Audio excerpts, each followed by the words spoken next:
I'm not gaining fat because I'm making sure I'm not in a fucking calorie surplus, and I'm maintaining my muscle because of protein. So people just make it seem like when you go into menopause, yeah, it's hard. I get it. Like we have all these crazy things that happen that may throw things for a loop and make life a little bit harder. Your sleep and everything. It's a trickle effect of events that happen.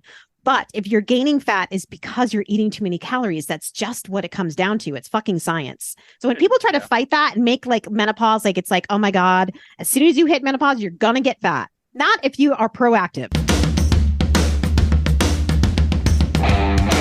Welcome to Cut the Crap with Beth and Matt, the world's #1 no bullshit health and fitness podcast. Are you ready to cut the crap with your diet and exercise, get strong as fuck, and build a healthy relationship with food? Then you've come to the right place. Show your support for the podcast by joining our Patreon community, where you get exclusive content which consists of monthly workouts you can do at home or at the gym, monthly challenges that are either strength, habit, or mindset based, and access to hundreds of lower calorie, higher protein, family-friendly recipes. And now all Patreon members receive exclusive access to a private Facebook group. Now let's cut the crap. Hi, everyone. Welcome to Cut the Crap with Beth and Matt. I'm Beth, and that's Matt. Just kidding. How you doing, Nerdle? Not bad. I'm doing good. I'm doing good. My son is finally... Finally, y'all start school late over there. Very late. And he hasn't even had his first class yet. He had his, they have every year they do a Tanglewood camp out. So the whole school goes to this camp in Lincolnville, actually where we hiked with our meet and greet. And they do like an overnight there. And so I won't see him till this afternoon, but class starts next Monday. That's awesome. I love that. Such a cool school that he goes to. I know. He's lucky. Equipping them with those practical life skills, those life skills that we didn't fucking learn. At least I didn't learn in high school. Mm-hmm. I didn't learn shit about life in high school. They didn't prepare me for fucking anything. Which is funny. We had a life skills class, but we learned how to balance our checkbook, which thanks. But that's about it.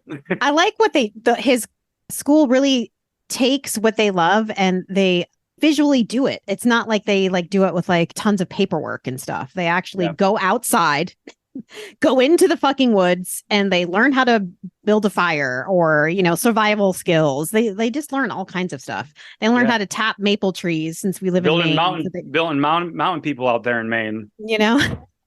Exactly. Maine mountain people and Mountain Matt. Yeah, right. Awesome. Yeah, my son's been back in school for 2 weeks now. I think this is the end of his second full week, actually. Yeah, it's fucking crazy. Yeah. That is crazy. Wow. Mm-hmm. So you're got the big race coming up. Was that tomorrow, right? Tomorrow, 8:30. I got to pick up my bib this afternoon. Yeah. Awesome. You excited? I am. It's supposed to rain though, which I'm not excited. Oh, that'll be fun. Yeah. Well, good luck. I'm fucking incredibly bummed I'm not going to be there. I know. Really bummed. Next year, it's going to my ankle's going to be in healthy condition next year, and we're going to fucking do it. I think I want to do the 20K next year.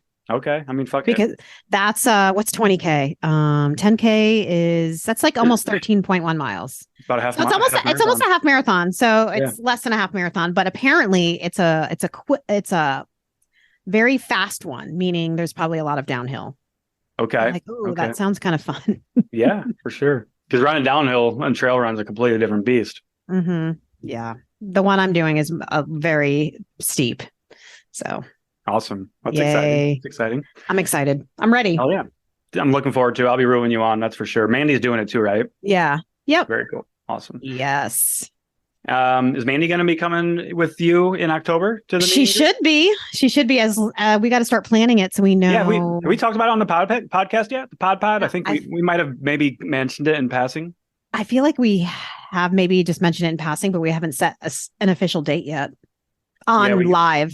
Yeah. What is the date? Do we know that yet? I believe we said it was October 28th. That sounds right. The last Saturday in October. Okay. So guys, we're doing another meet and greet, which is going to be October 28th, Saturday. here in Ohio. So we're going to be going to Hocking Hills in Ohio. It's going to be in Southeast Ohio. It's in the foothills of the Appalachian, which is really fucking cool. So you don't think about mountains and things like that in Ohio, but we're right there. Damn it, we get a little bit of it. So right. So it's apparently area. Really. I was going to say, look, Google it, and I was shocked to see that this was in Ohio. It's beautiful. Google it. Hocking Hills. You will be blown away. You're like, this is in Ohio? Yeah, it's in Ohio. It's a state park. It's probably the best state park we have, in my opinion. Nice. Beautiful hiking, waterfalls, caves. Yeah. Camping. And you have been asked to do that there by many. By many people. So if you're listening and you have asked Matt, do you want to Hocking Hills? We better fucking see your ass there. We better fucking see. I don't want to hear any excuses. I am going to be upset if you're not going to be there and you told us to go there, because we are going to places y'all tell us to go. Okay. Exactly. And I will be flying out there to meet some of you guys. So if you don't fucking show up. Plus for me, it's a 4.5 hour drive. Yeah. It's the complete diagonal part of the country, state for me. So yeah, for sure. Come and hang out with us, guys. I know at least 10 people said Hocking Hills. So, because I obviously have a lot of followers and friends and listeners in Ohio. So yeah. No, yeah, but it's right by, since it's Southeast Ohio, there's a bunch of other states right there in the area too. I believe like Pennsylvania and West Virginia are nearby. Maybe, I'm not sure what other state might be nearby, but yeah, it's kind of like a sweet spot for people in that area. Nice. Yeah.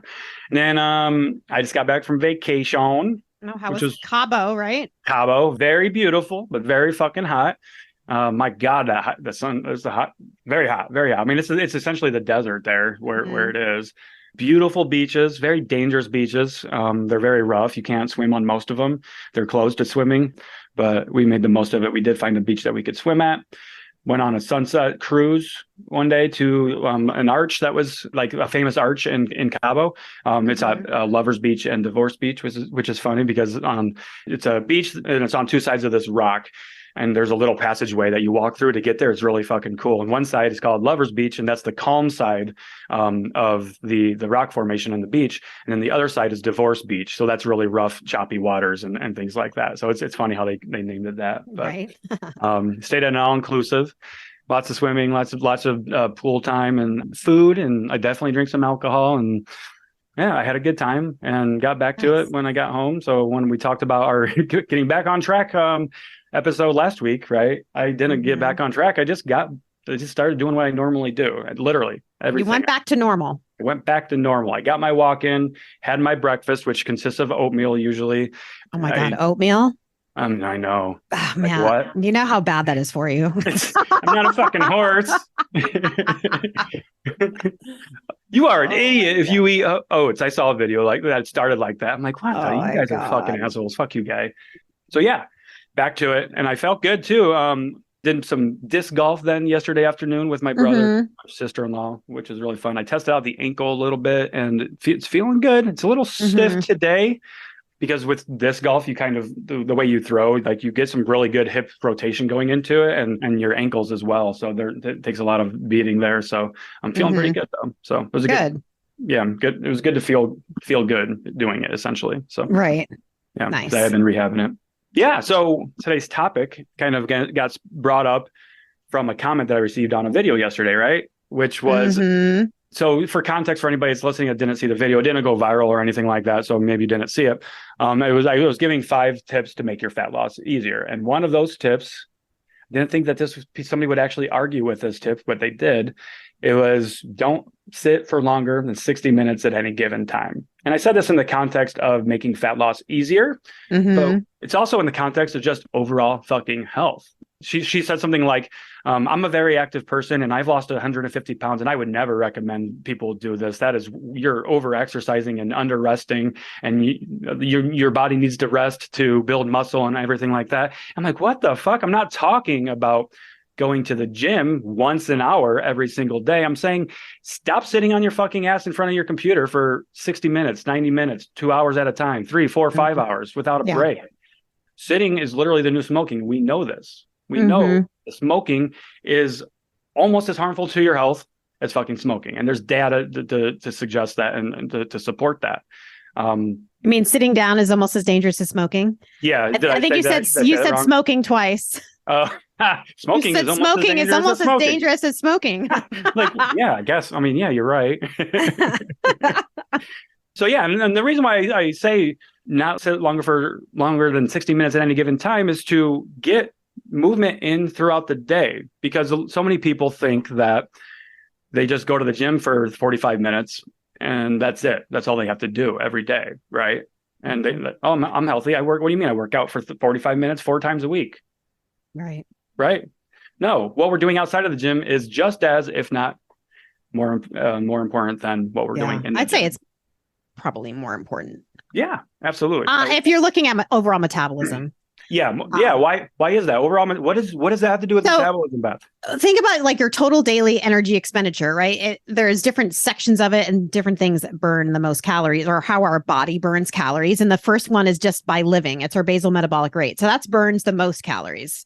Just us fucking sitting here and talking, we're burning calories. And then that's what Matt is talking about, is our NEAT, which is our non-exercise activity thermogenesis. That's any kind of movement that isn't planned exercise.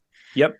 Yeah. So what you just said there, Beth, about our BMR, right? So I love this TDEE graph, right? Oh, you got the chart with the percentages? Yep. Nice. So our BMR, so that's the calories that you burn every single day just for you to be alive. If you were sleeping all day, this is how many calories you would burn. If you're in a coma, 70%. Yeah, you're comatose, baby. You don't want to be comatose, but this is how many calories your body would burn then, just to keep you alive. 70% of your daily calories that you burn are from that. But the question we get is the exercises to burn the most calories in the gym for fat loss, right? No. Yeah. So let's further expand on TDEE in order of importance. So I guess with this episode, essentially going to be an episode on how to increase your metabolism then, I guess. Yeah. So first is the BMR, and then our NEAT, which is anything so when Matt was making the video and saying you should probably get up every hour and move around, that's part of your fucking NEAT. Okay. That's why we tell you not to sit all day. That's why we say focus on getting 7,000 to 10,000 steps a day. And that doesn't mean necessarily you have to take a planned walk. Just move around, like parking farther away from the entrance of the grocery store, taking the stairs, vacuuming, sweeping, doing the laundry. All those things are burning calories, and that is burning more calories throughout the day than your planned exercise. So exercise is not for fat loss. Okay. It does help, but that's not your main focus for exercise. People usually just go first for the exercise and they're like, I'm going to burn as many calories as I can in the gym, but they don't focus on anything else. And that's really honestly the wrong way to go about it. Absolutely. So exercise is the least important, or not the least important, but it's the lowest calorie burn. Burns the least amount of calories. It's at the bottom of our TDEE list. So the next one after NEAT is our thermic effective food, the TEF. So that is, we are burning calories digesting food. So yes, one of the things that we tell you to focus on, what is that, Matt? High protein. And why do we say, there's many reasons, but one of them is because it has the highest thermic effect of food. It takes the longest to digest. Therefore, it will increase your metabolism. It absolutely will. So let's get some, I got numbers pulled out. You guys know I love my numbers. So do it. Thermic effect of food. So that is your body expends energy to break down food and convert it into energy. Okay. So what Beth said is protein has the highest thermic effect of food. Carbs burn calories to digest, and fat does as well, but not very much. So protein has about a 20 to 30% thermic effect. So that means 20 to 30% of the calories that you're ingesting are essentially going to be burned off to use that food for energy, which is pretty fucking cool. So if you take 100 calories of protein, 20 to 30 calories of that is going to be burned just to break that food down. Compared to carbohydrates, which has a thermic effect of food of only about 5 to 10%. So you could eat 1,000 calories of protein and 1,000 calories of carbohydrates and burn more calories from the protein. Fucking win-win right there, just by keeping the calories the same and just changing up your macro split. Then we have the thermic effect of food, which burns a little bit, but not much. It's literally anywhere from 0 to 3%. And as we know, fat has a lot more calories than carbohydrates or protein as well. Carbohydrates and protein, if you remember from last week when we were talking about macros, they have 4 calories per gram. Both of them do. So that's the thermic effect of food. So Beth was talking about the NEAT. So you were talking about NEAT there. That accounts for what, anywhere from 25 to 30%, I believe. Yeah, the numbers vary, so it depends, right? So if you're more active in your day-to-day life, it's going to be higher. So anywhere from 20 to 30%. It could be lower, of course. It could be 15. Just depends on how active you are. So then we have that thermic effect of food. That accounts for about 10 to 15% of your caloric burn every single day. It's going to be on the higher end if you are doing a high-protein diet and eating more calories. So literally just eating more calories. Doesn't matter if it's carbohydrates or protein. You're going to burn more calories just by eating more calories. Yeah. Weird, right? And then the last one is the exercise activity thermogenesis, which is literally 5 to 10%. Least. Yeah. 5 to 10% of how many calories we're burning every day, right?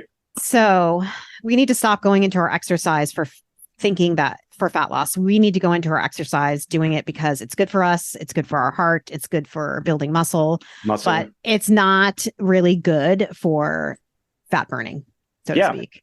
Absolutely. In the moment, sure, you're burning calories, but guess what? Not throughout the rest of the day, you're not. Unless you're building muscle, right? You're building muscle, but that's not going to make a big difference. That will make your BMR higher.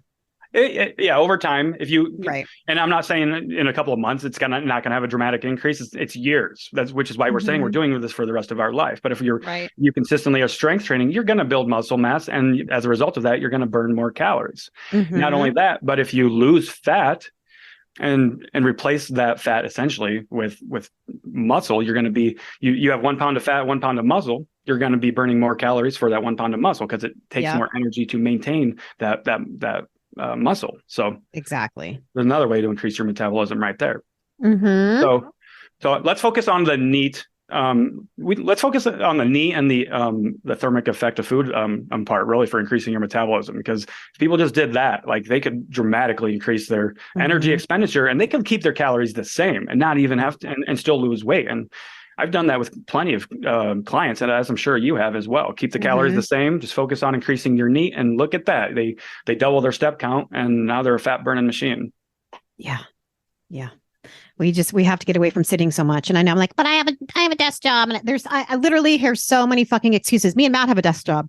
There is no reason for you to not at my computer more than I care to admit. But my priorities are making sure I get my movement in throughout the day. That is one of the biggest cop-outs out there. Listen, I worked in corporate for 10 fucking years. That's right. I lived the shit. I ran health and wellness challenges in my office, literally designed just to get people out of their fucking desks.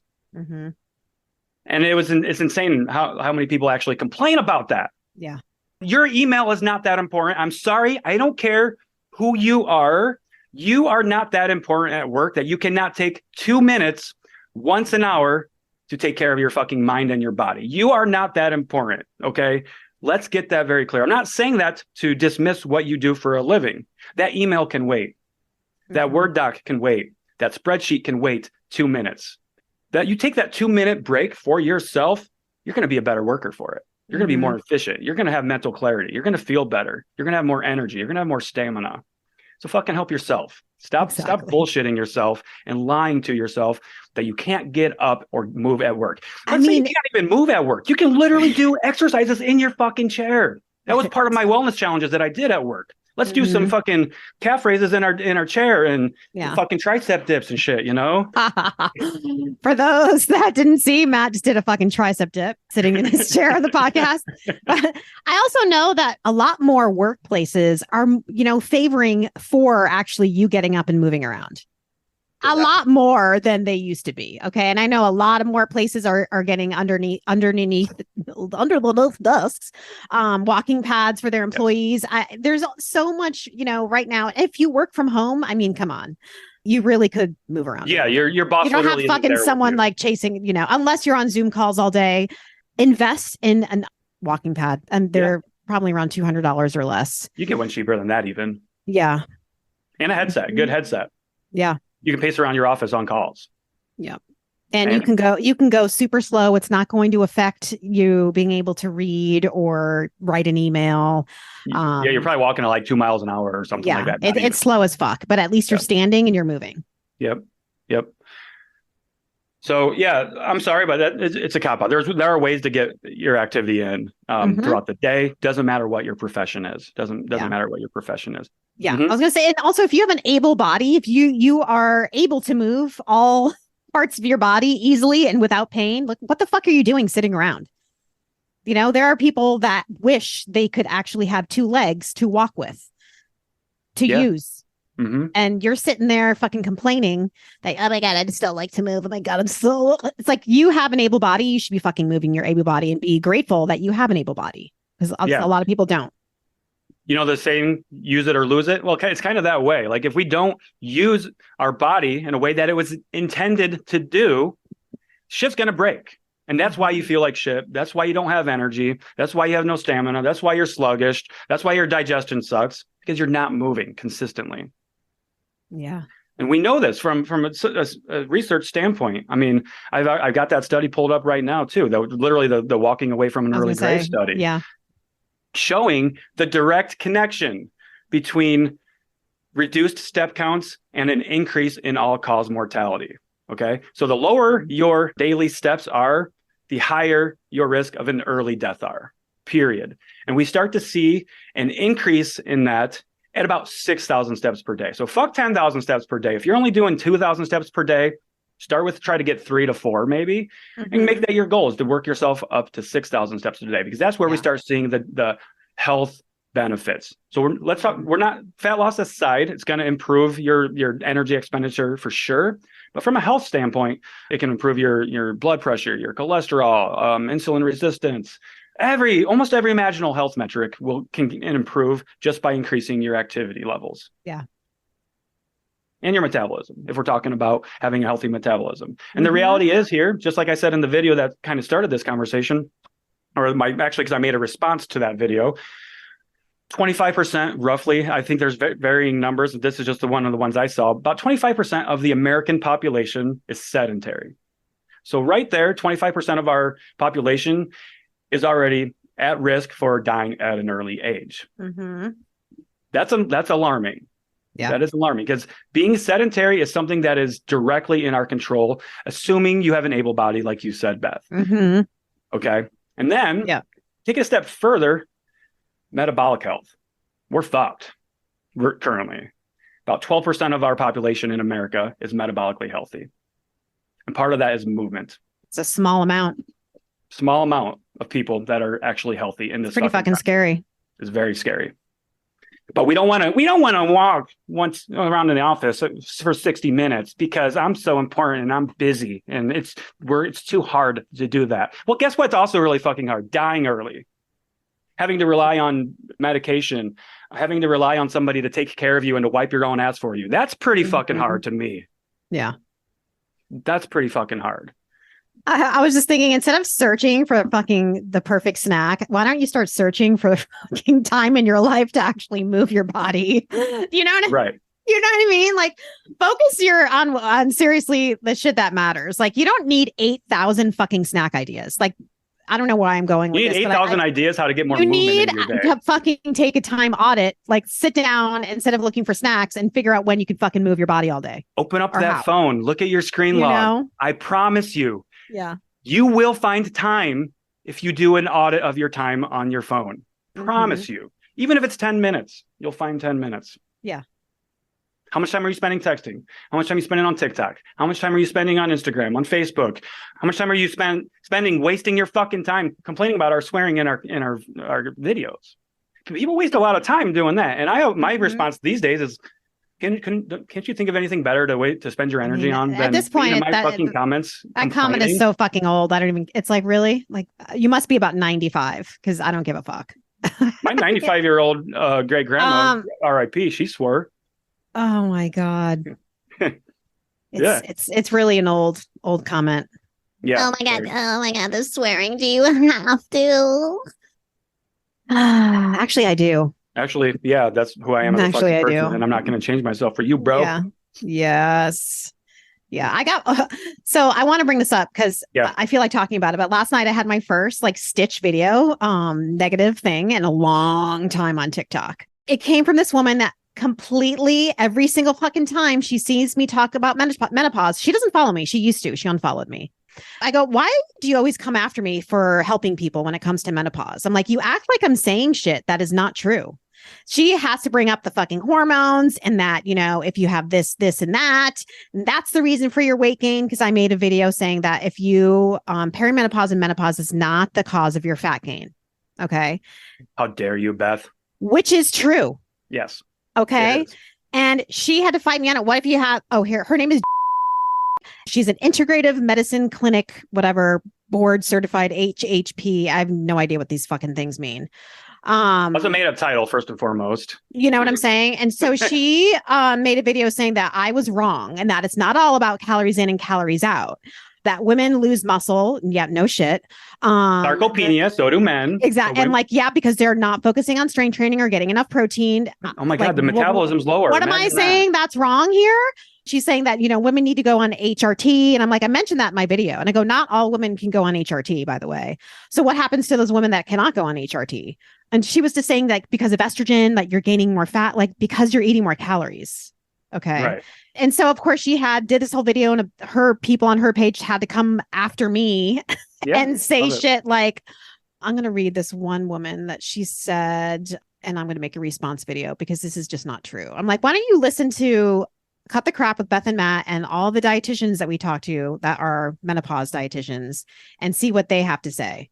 I can already tell you her response is going to be something along the lines of, oh, dietitians are paid for by Big Pharma or Big Cereal or something. Right. So, yeah, this girl says, totally disagree. I'm gluten-free, dairy-free, eat clean, and I have to go on bioidentical hormones to help my metabolism and muscle loss. What? God help me. So who's feeding these people all this bullshit? So this is what I said. You know what? You make people sound like they're totally fucking broken, and you're not broken. Okay.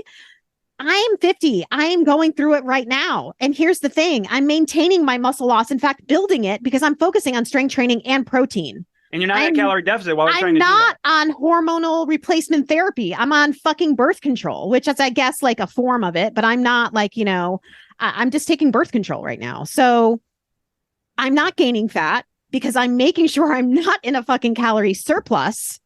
And I'm maintaining my muscle because of protein. So people just make it seem like when you go into menopause, yeah, it's hard. I get it. Like we have all these crazy things that happen that may throw things for a loop and make life a little bit harder. Your sleep and everything. It's a trickle effect of events that happen.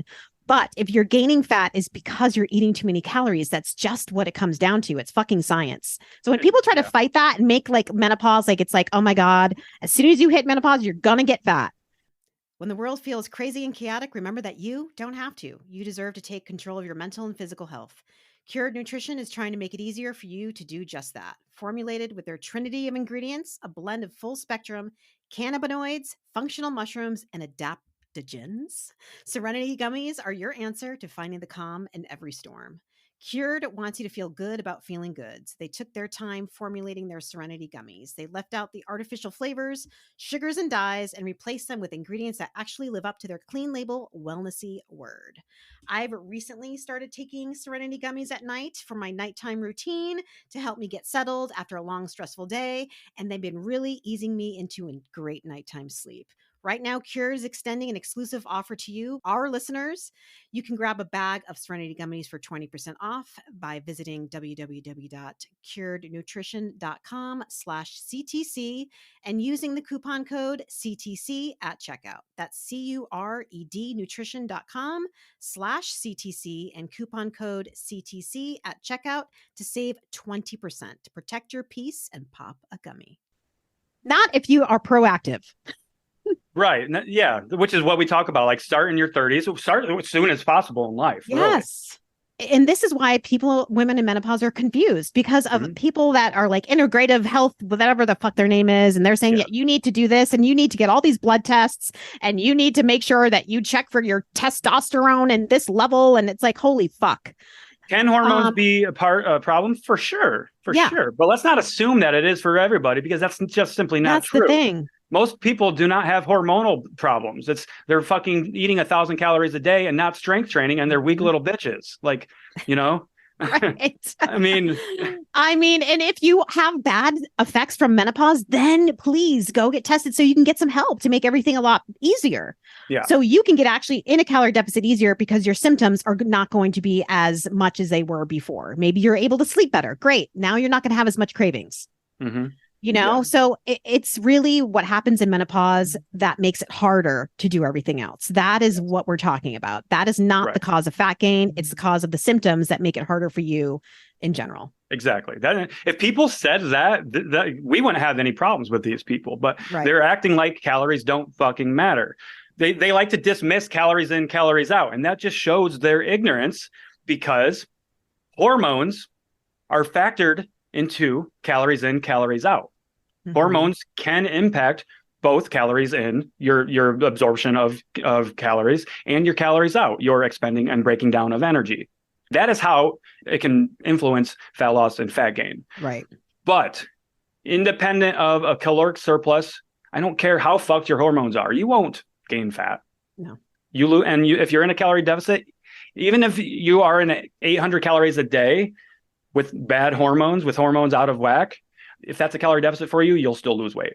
Yeah. You'll lose body mass. I should say. Imagine if you were in the height of your menopause, you go on the show Naked and Afraid. Okay. You're eating bugs for a month straight. Your hormones, your menopause is not going to stop you from becoming emaciated. Right. Plain and simple. Think about it. Like, put your fucking thinking cap on and actually think about that. Yeah, critical thinking, please. Let's exercise some critical thinking. And I'm not trying to I don't want this to sound harsh or I know menopause is tough. I went through a little phase where I was having hot flashes and not sleeping, and it was horrible. I made TikToks crying about it. Yeah. But also, I took charge. I went to the doctor and I figured out something that's working for me. And now I feel a lot better. And that's what the key is here, is that if you are struggling, you need to take the action steps to help yourself. Mm-hmm. That's what you do. And then you just continue. You make menopause your bitch. You now ditch the fucking alcohol, ladies. I'm sorry. It's not doing anything good for you. And I made another video that most people was positive, but then a few were triggered by it, saying that I was pushing my sobriety on people, which this has nothing to do with that. Matt works with women in their 40s and 50s and 60s. And I know for a fact that a lot of them have drinking problems. Mm-hmm.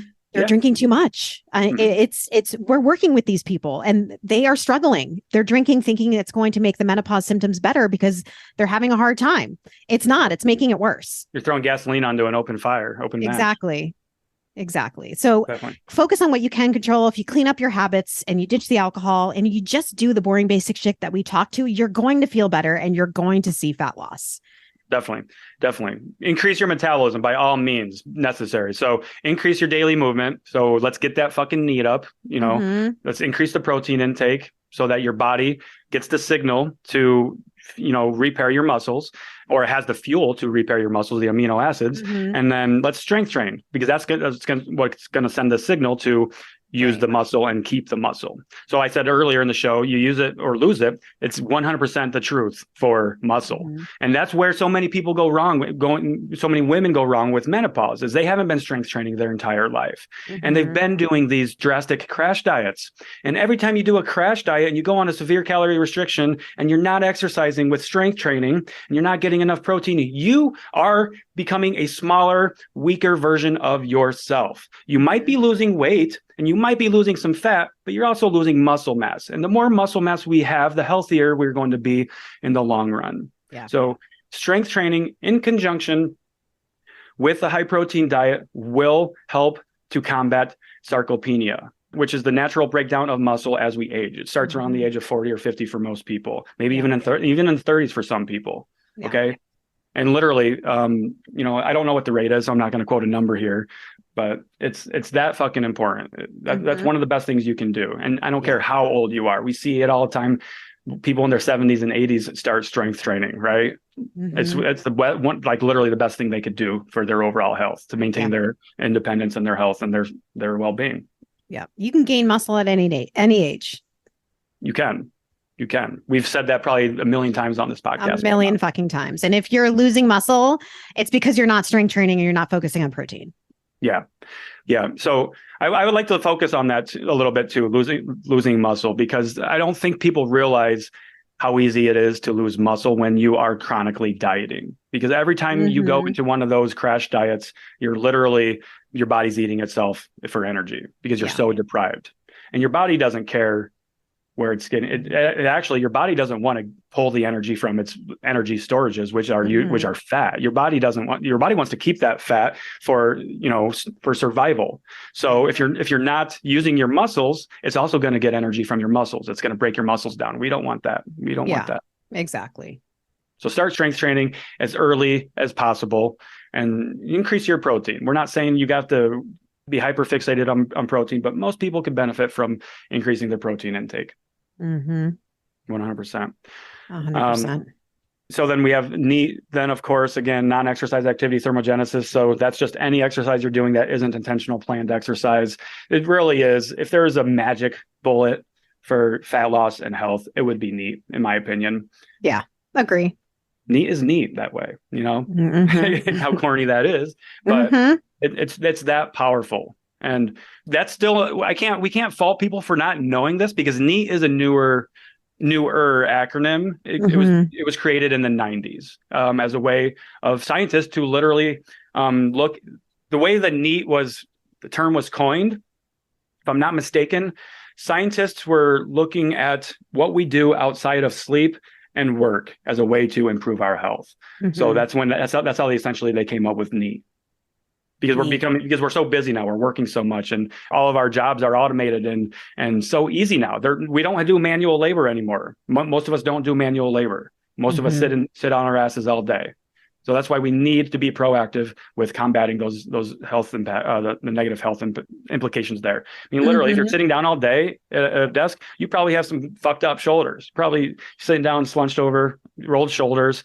You're probably very tight, very loose. You're probably relying on massages and back cracking and things like that, when really just consistent movement can help your body feel better. Yep. Let's increase that metabolism, period, for overall health. Health. Yeah. That's that. That's that. Is that? That's that. Yeah. We did talk about metabolism. We kind of glossed over the impact that exercise has on our caloric burn. So let's talk about a common thing here too, is cardio versus strength training, because people always ask, because that's one of the common questions. Should I be strength training or should I be doing cardio for fat loss? When really the answer is like both. I'll say both. Yeah. Both.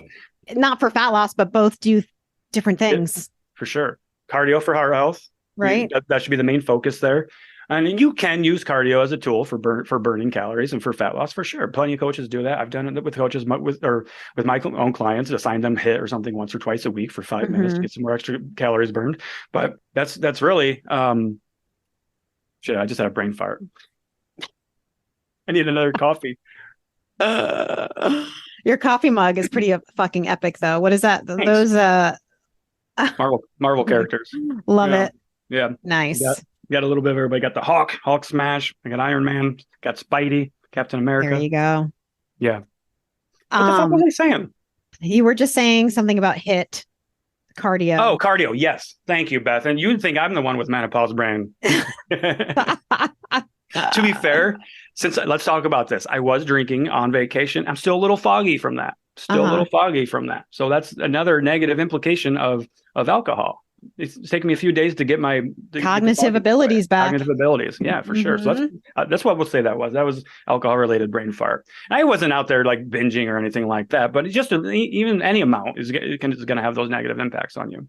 So cardio and strength training. So which one should we be doing? We should be doing both. Cardio will burn more calories in the short term while you're doing it than one strength training session will. Yeah. Right. Let's do an hour of cardio versus an hour of strength training. You're absolutely going to burn more calories from doing the cardio. But like Beth just said, it's while you're in it. You're only burning calories while you're doing it. Right. Or maybe, and shortly thereafter, there is a slight response there too, especially if you're doing HIIT. But that's it. Okay. You're not burning any extra calories when you're not doing it. Strength training, build muscle. You'll be burning calories literally all day, every day. In the long run, it's going to be strength training that's going to burn more calories. In the short term, it's going to be cardio. But we should be doing both for healthy metabolism and overall health as well. Yeah.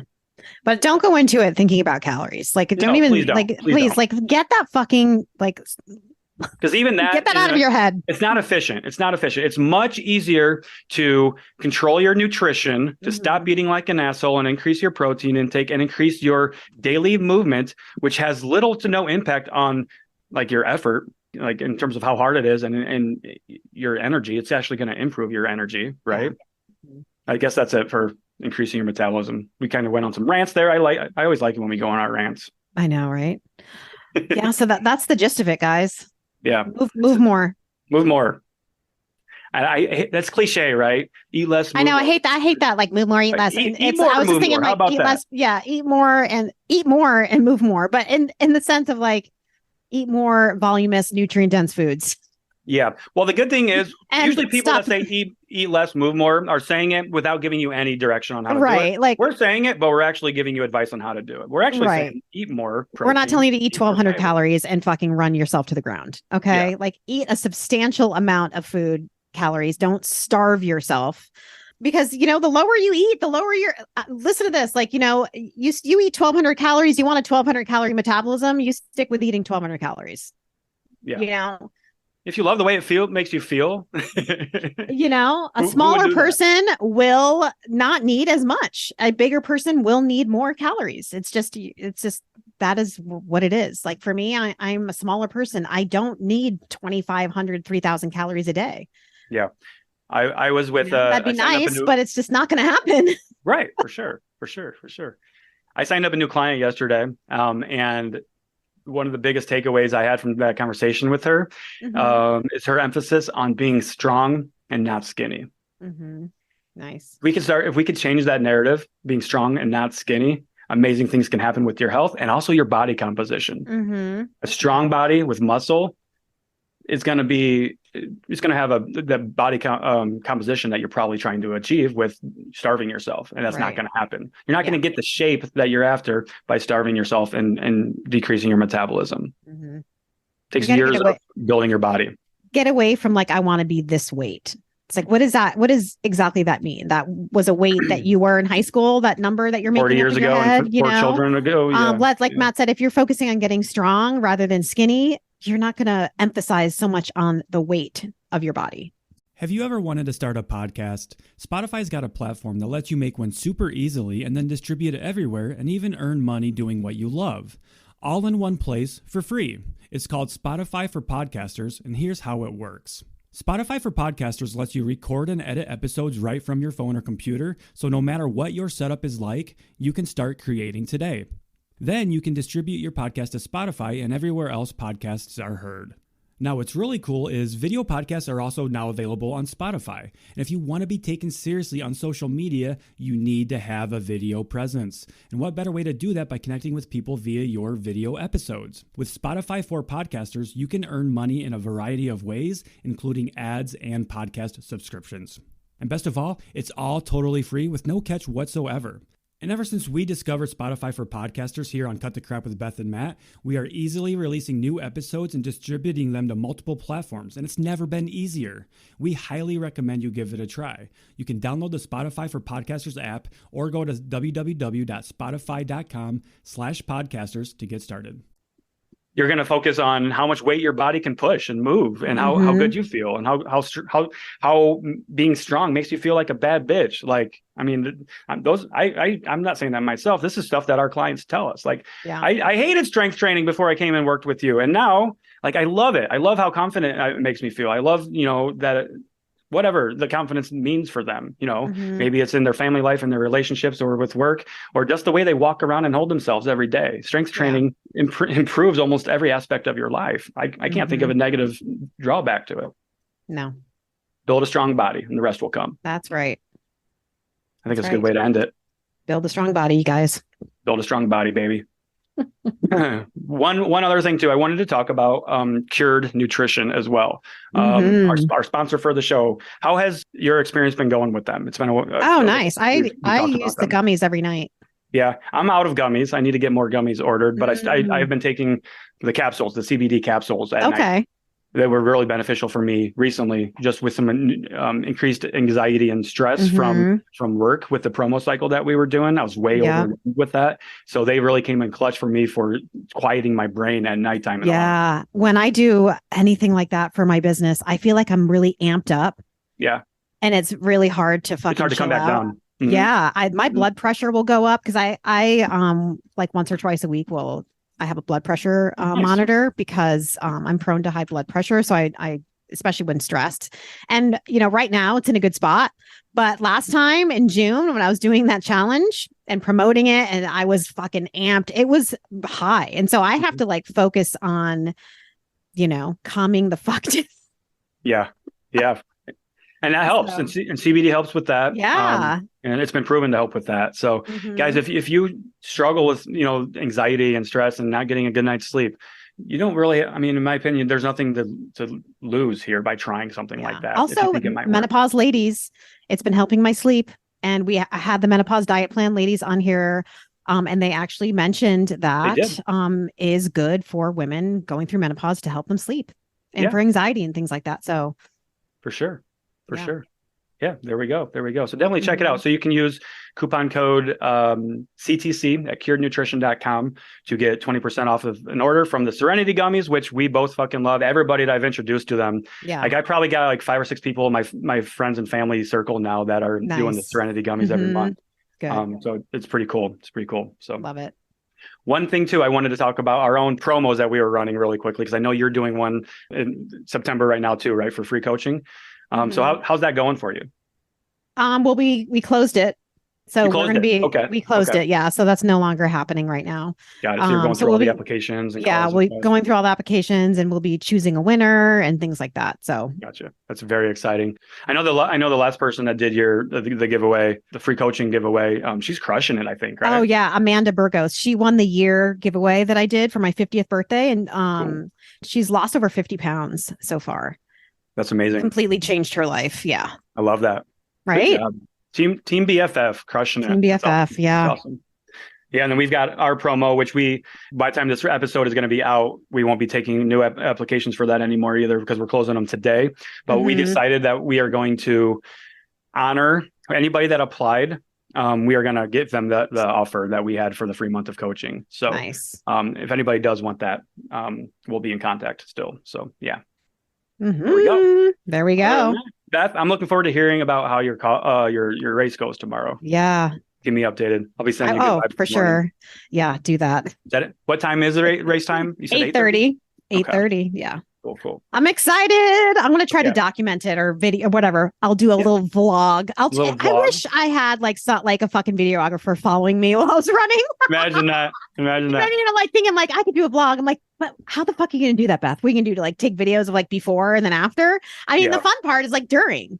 Right. But I'm not going to be really trying to fucking do a race and pull a mat and fall off the fucking mountain while I'm vlogging myself.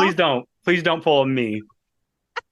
I'm still fucked up from that. So, oh my God. If you guys don't know, that's when Matt, we were hiking Katahdin and he took a little fucking digger down a cliff because he was video and he has it on video actually. Yeah, we still haven't posted that one, but oh my God. Yeah. So yeah, I don't want to pull a Matt. Definitly. Don't pull a Matt. Hopefully I won't do something like that. You stupid won't. Because knowing me, I'll be like, no, I know you'll be hyper focused. I know that you're gonna crush it. I'm gonna try to do the best. Well, I'm gonna try to do the best I can. I mean, that's why I hired a running coach, right? Right. You're not gonna do it to do it half-assed. No. Right. I'm gonna go hard, wicked hard up there. Yeah. Go hard or go home. That's right. All right, Matt. Well, happy Friday. Right. Happy Friday, Nerdle, and everybody else. We're recording on a Friday, you guys. This very normal, very weird for us because our schedules have been so busy. So I know. Yeah, well, because I was on vacation, and then of course I have to leave early next week because of some other stuff. But yeah, right. Yeah. All right. Everybody have a good one. Have a great one. Hope you enjoyed this episode. So why not share with a friend who needs to hear it?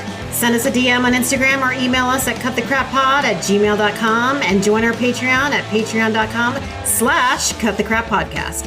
As always, we appreciate you and thanks for being here.